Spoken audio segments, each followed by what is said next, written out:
क्या registered will को challenge किया जा सकता है? Section 18 of the registration act वो कहता है कि किसी भी विल को रजिस्टर करवाना कंपलसरी नहीं है। इसका ये मतलब नहीं है कि अगर किसी भी विल को रजिस्टर नहीं करा गया है तो वो विल झूठी है, या इसका मतलब ये भी नहीं है कि अगर किसी विल को रजिस्टर करवा दिया गया है तो वो डॉक्यूमेंट बिल्कुल ही सच है और उसको चैलेंज नहीं किया जा सकता। अगर कोई विल रजिस्टर्ड है तो उसका मतलब सिर्फ इतना है कि जिन्होंने वो विल एग्जीक्यूट करी थी और जो उनके अटेस्टिंग विटनेसेस थे वो सब रजिस्ट्रार की कोर्ट में जाकर वहाँ पर उन्होंने उस डॉक्यूमेंट की एग्जिस्टेंस को प्रूव करने की कोशिश की थी।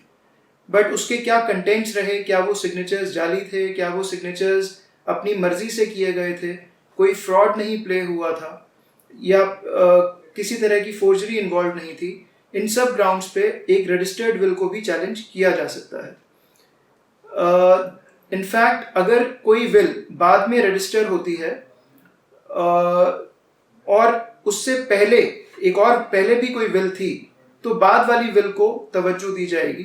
और सपोजिंगली उसके बाद कोई अनरजिस्टर्ड विल थर्ड विल की जाती है जो कि अनरजिस्टर्ड रहती है,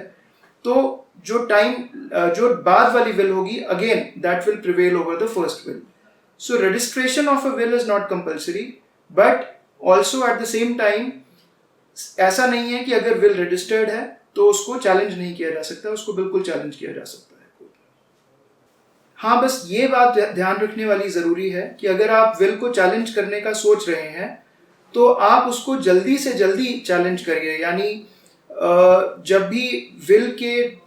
क्रिएटर की डेथ होती है तो उसके जितने कम टाइम में आप उस विल को कोर्ट में चैलेंज करते हैं उतना बेटर है, क्योंकि सपोजिंगली अगर उस विल के बेसिस पर कोई पार्टी अगर एक्शन ले लेती है और प्रॉपर्टीज की रीडिस्ट्रीब्यूशन हो चुकी है तो उसको अनडू करना यानी कोर्ट के लिए उसको वापस करना बहुत डिफिकल्ट हो जाता है। तो बेटर है कि अगर आप सोच रहे हैं किसी भी विल को चैलेंज करना है तो वो डेथ के इमीडिएटली बाद ही चैलेंज हो जाना चाहिए। Get expert legal advice with Lorado.com. Hit subscribe on our YouTube channel and click the bell icon to receive notifications. You can also follow our Facebook page and get the latest posts in your newsfeed. जिनकी turnover 50 lakh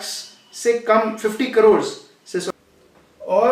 अगर आप tax payer थे तो आपने time to time अपनी returns जो file की और ट्रांजैक्शंस क्या होती है, लोग क्यों करते हैं और उसकी क्या सजा है और क्या रेपरकशंस